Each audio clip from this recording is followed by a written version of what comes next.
Good morning, everyone. Good morning, ma'am. We are the Leonor Valenzuela Group, and for today's presentation, we will tackle about the educational background of Jose Rizal. Early education in Calamba and Binyan. At the age of 3, Rizal learned the alphabet from his mother. The name of his mother is Chodora Alonzo Realonda y Quintos. She is a wealthy woman in the Spanish colonial Philippines. She was best known as the mother of Philippine national hero Dr. Jose Rizal. When Rizal was 4 years old, his sister Concepcion, the eighth child in their family, died at the age of 3. It was on the occasion that Rizal remembered having shed real tears for the first time. When Rizal turns 5 years old, while learning to read and write, Rizal already shown inclinations to be an artist. He astounded his family and relatives by his pencil drawings and sketches and by his moldings of clay. When Rizal turned 6 years old, he wrote a Tagalog poem titled Sa Aking Mga Kabata, the theme of which revolves on the love of one's language. The first stanza speaks that Rizal wants us to love our own language, and it is a gift from above that was given unto us to be grateful of. We are aware that Rizal was motivated to write this poem during the time of Spanish supremacy because we were under their colony. We addresses or he addresses us to love our language it is our step towards liberty.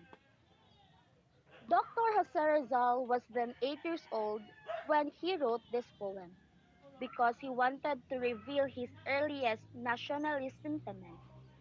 In the poetic verses, he proudly and pompously asserted that a people who truly love their native language will definitely thrive for liberty, like a bird which soars to fair space above. Indeed, he is a great hero, was dedicated to the Filipino youth. A Filipino who loves his native tongue will definitely fight for his freedom. Seemingly like a bird, lumilipad ng pagkataas-taas para sa mas malawak na liliparan. A person who perceived her marks for its liberty, as a man perceived his independence. The parents of Rizal employed private tutors to give him lessons at home. The first was Maestro Celestino, and the second was Maestro Lucas Padua. Later, an old man named Leon Monroy became his tutor. This teacher lived at their house and instructed Rizal in Spanish and Latin.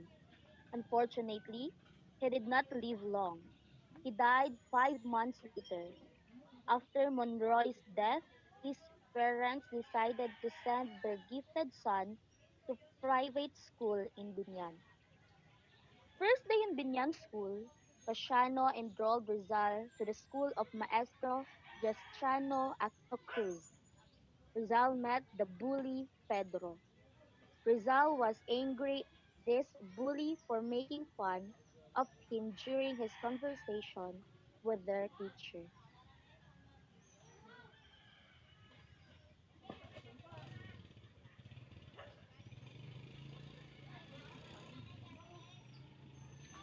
Rizal's first teacher, she is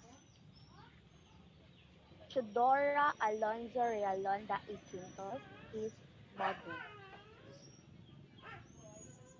Private tutors of Rizal, Maestro Celestino, Maestro Lucas, and Leon Monroy.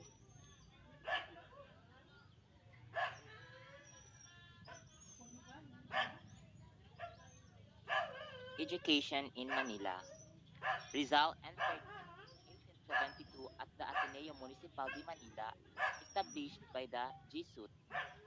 Noong 1872, Ang 12 anyos na si Jose Rizal Mercado y Alonzo Riolanda ay nagpatala sa Ateneo Municipal de Manila sa Intramuros.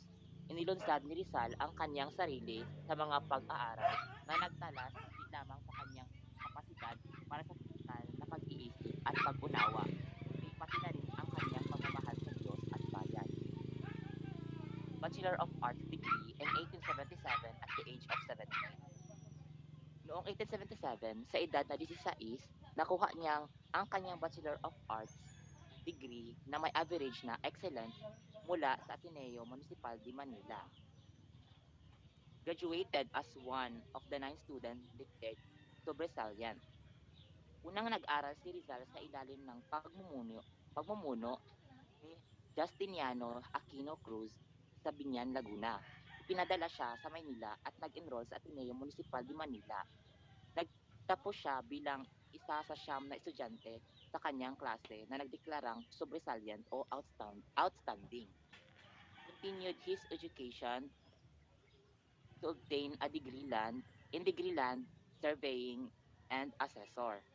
Ipinagpatuloy niya ang kanyang pag-aaral sa Ateneo Municipal de Manila upang makakuha ng surveyor at assessor's degree.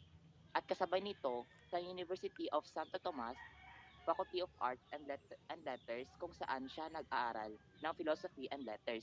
Nang malaman niyang nagbubulag ang kanyang ina, nagpasa siyang mag-aral sa medisina na nagdadalubhasa sa ophthalmology sa University of Santo Tomas Faculty of Medicine and Surgery. Ngunit hindi niya natapos ang programa na nag-aangking ang diskriminasyon na ginawa ng mga Spanish Dominican friars laban sa mga katutubong estudyante.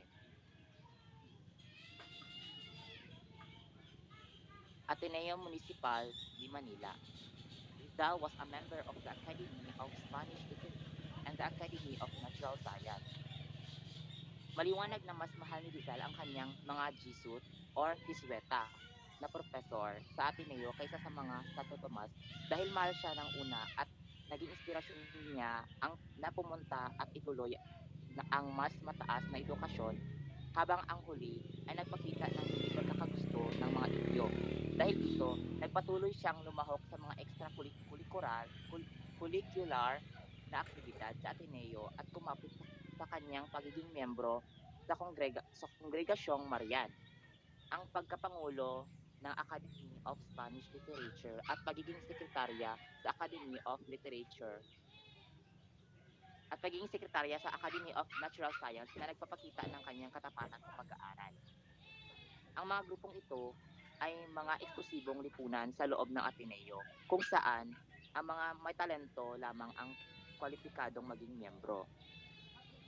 Wrote his first poem, ni Primer Inspiration, My First Inspiration.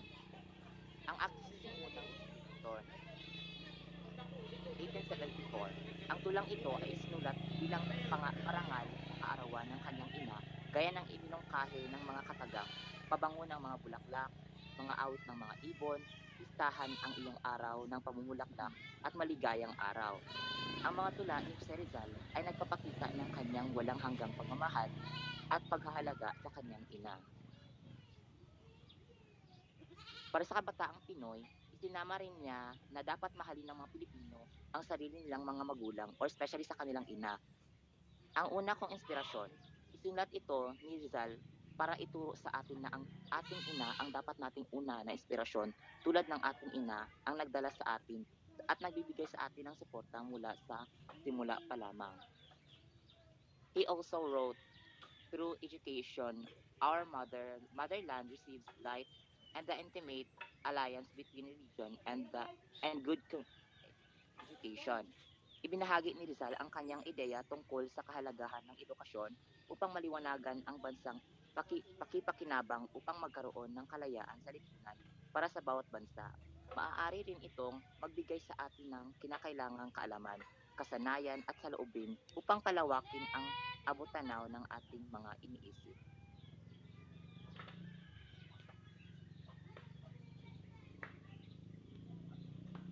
Medical Studies in University of Santo Tomas, 1877 to 1882.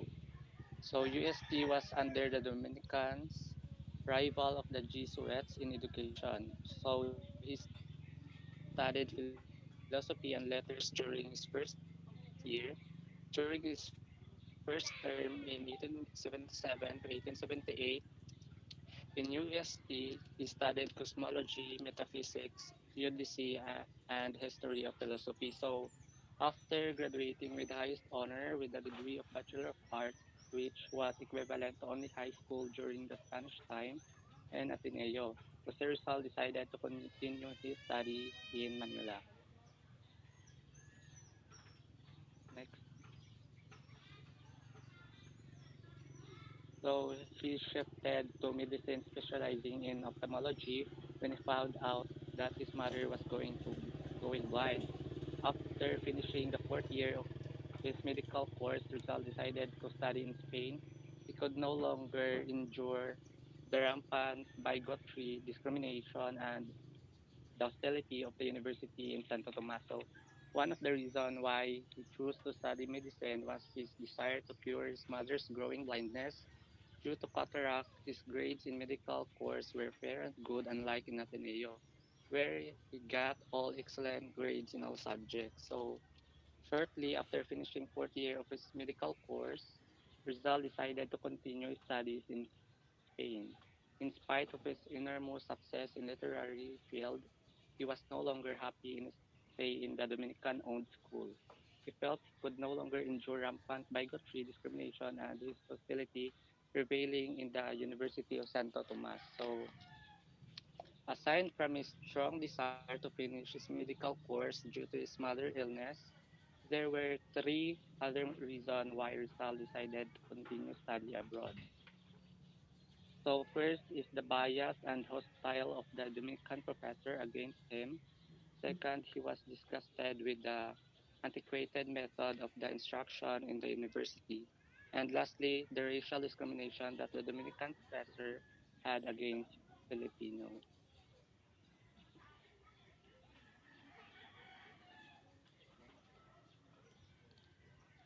So, as I said earlier, there are some reason why Rizal wanted to study medicine. First, he wanted to be a physician so that he could cure his mother's failing eyesight, as I said earlier. And Father Pablo Ramon, the father rector of Ateneo whom consulted for a choice of career, finally answered his letter and recommended medicine.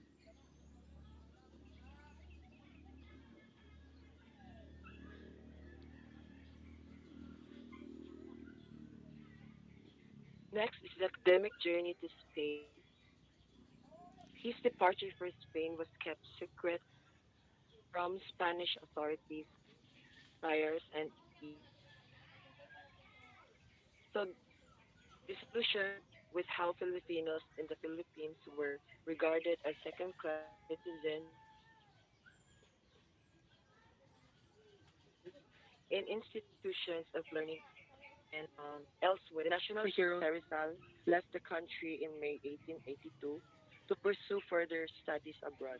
He enrolled in a course in medicine at the Universidad Central de Madrid in Spain. Then, on May 1882, he boarded the Salvador using a passport of Jose Mercado, which was procured for him by his uncle Antonio Rivera, father of Leonor Rivera. He was accompanied to the quay where the Salvadoran was moored by his uncle Antonio Vicente Gela and Mateo Evangelista.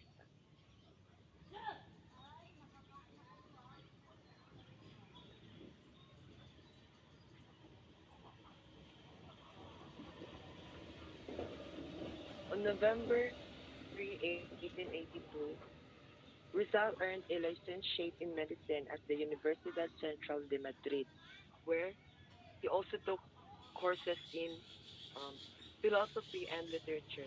It was in Madrid that he convinced of writing the Noli Me Tangere. Then, on June 21, 1884, at the age of 23, he was conferred the degree of licentiate in medicine, and on June 19, 1885, At the age of 24, he finished his course in philosophy and letters with grade of excellent, having traveled extensively in Europe, America, and Asia. He mastered the 22 languages. Next.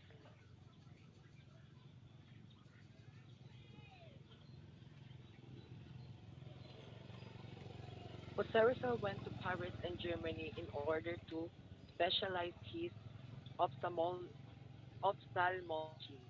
Among all branches, he chose this specialization because he wanted to cure his mother's failing eyesight. In 1885, after studying at the University Central de Madrid, Rizal, who was then 24 years old, went to Paris to acquire more knowledge in ophthalmology. The Rizal friends in Europe are Maximo Viola, Tenor Eusebio Corominas, Don Miguel Moraita, and Dr. Luis de Weckert. On February 3, 1886, after gathering some experience in ophthalmology, he left Paris and went to Heidelberg, Germany. He worked at the University Eye Hospital under the direction of Dr. Otto Becker, a distinguished German ophthalmologist. Then, on April 22, 1886, Rizal wrote a poem entitled "A Las Flores de Heidelberg," or meaning "To the Flowers of Heidelberg," because he was fascinated by the blooming flowers along the Neckar River, which was the light blue flower called Forget Me Not. Then, August 14, 1886, Rizal arrived at Leipzig. There he attended some lectures at the University of Leipzig on history and philosophy. The reasons why Rizal chose to reside in Germany longer is because he wanted to gain further his studies in science and languages and also to observe the economic and political conditions of the German nation. Thank you.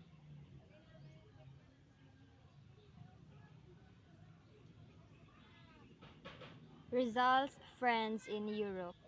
So first is Maximo Viola. Maximo Viola is a propagandist, writer, revolutionary leader, and doctor. He is also known as the best friend of Jose Rizal in Europe, Senor Eusebio Corominas. So he is known as the editor of La Publicidad. Don Miguel Moraita, he was a Spanish film director and screenwriter. Lastly, Dr. Luis de Weckert, one of the foremost ophthalmologists of the 19th century. So Rizal learned from him the various types of surgery, including the cataract surgery technique to use to treat his mother. So on February 3, 1886, after gathering some experiences in ophthalmology, he left Paris and went to Heidelberg, Germany. Also, worked at the University Eye Hospital under Otto Becker, Dr. Otto Becker, a distinguished German ophthalmologist. And on April 22, 1886, also on this year, he wrote a poem entitled A las Flores de Heidelberg, meaning to the flowers of Heidelberg. And he wrote this because he was fascinated by the blooming flowers along the Neckar River, which was the light blue flower called Forget Me Not.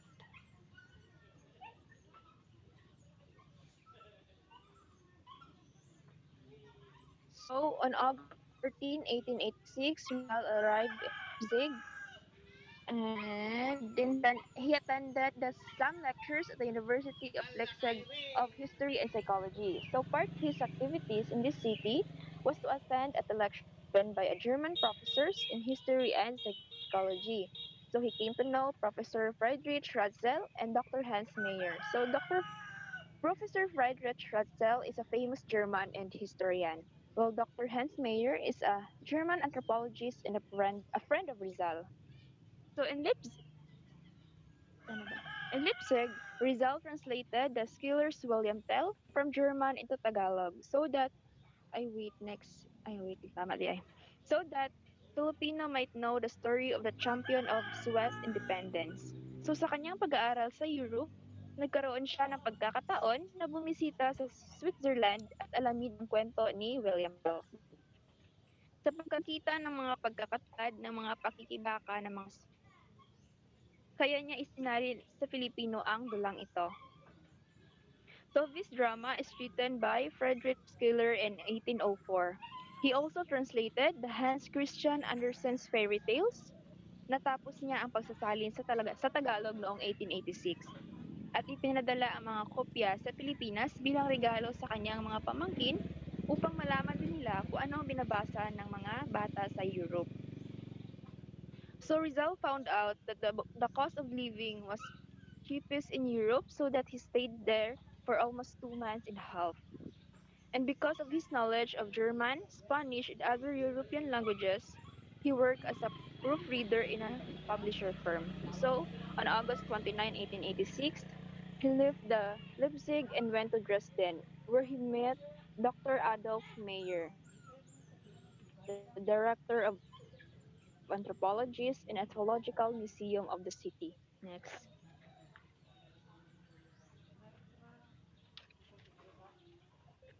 So there are five reasons why Jose Rizal chose to reside in Germany. First is to gain further knowledge in ophthalmology. Ito ang pinakaunang rason ang magkaroon ng malawak pa na kaalaman sa ophthalmology sa pagnanais na mapagaling at maibalik ang paningin ng kanyang ina. Tulad ng nais niyang pagalingin ang kanyang mga kababayan mula sa pagkabulag ng mapang-aping dayuhan na ang mga Frailing Espanyol. So the second, to gain further and to gain more knowledge about science and also to learn many languages. So, Jose Rizal was able to speak 22 languages. Kabilang na dito ang Spanish, French, Latin, Greek, German, English, and Japanese. And third is to observe the economic and political conditions of the German nation. And fourth, to associate with the famous scientists and scholars. So isa sa mga na-meet niya ay ang mga scientists na sina Hans Mayer and Rudolf Virchow. So Rudolf Virchow is a famous German anthropologist. And last is to publish his novel, which is the Noli Me Tangere. So while studying in Germany, nakilala ni Rizal si Pastor Karl Ulmer na naging kaibigan niya at tinanggap siya sa kanyang tahanan. At dito na nga niya natapos ang kanyang unang nobela. Sa bahay na ito, naisulat niya ang pinakaling bahagi ng Noli Me Tangere noong 1886. Next.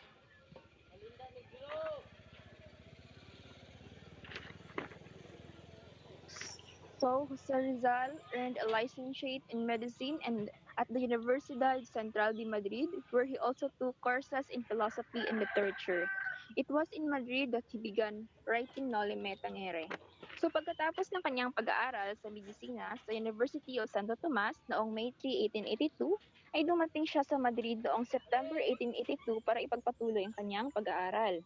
So, he took courses in medicine in Universidad Central de Madrid na sa ngayon ay tinatawag ng Universidad de Complutense de Madrid. Gayon din ang pagpipinta sa Real Academia de Bellas Artes de San Fernando sa Cal Alcala. He began his medical courses in October 2, 1882 and finished it in 2 years later in June 1884. Siya ay pinagkalooban din ng licentiate in medicine sa Universidad de Madrid noong June 21, 1884. At sa mga sumunod na taon ng kanyang akademiko, pinag-aralan niya at naipasa ang lahat ng asignatura na humantong sa pagkakaroon niya ng degree sa Doctor of Medicine noong 1885. Gayunpaman, hindi siya nagsumiti ng kanyang thesis na kinakailangan para sa pagtatapos or di kaya nagbayad ng mga bayarin, kaya naman hindi siya nabigyan ng doctor's diploma. At pagkatapos ng kanyang pagtanggap sa degree and licentiate sa Doctor of Medicine, inilakbay siya patungong Berlin kung saan ang kanyang unang nobela ay inilimbag sa tulong ng isang mayamang kaibigan ni si Dr. Maximo Viola. He also attended classes in the University of Paris in 1887. He completed his eye specialization course at the University of Heidelberg. It was also in that year that Rizal's first novel was published in Berlin. So dito na nga na unang natapos ang kanyang nobela. So, so in Noli Me Tangere, Rizal wrote the first section of his novel in Madrid, Spain, where he was still studying medicine. And he continued with this novel in Paris, France, after he finished medicine. And he finished the last sections of novel in Berlin, Germany. So kagaya na sabi ni Iris kanina, Dr. Maximo Viola was a propagandist, writer, revolutionary leader, and a doctor from Bulacan, Philippines, and also known as the best friend of Jose Rizal in Europe. So they worked together, they visited museums, art gallery, restaurants, and stayed in hotels to work there in Europe. So nag-aral si Jose Rizal ng ophthalmology, gaya nga ng sabi kanina, ng kinikilalang doktor na si Professor Otto Becker na sa Heidelberg University Eye Clinic, and the same year, he published his first novel, which is the Noli Me Tangere in Berlin. So, an additional information,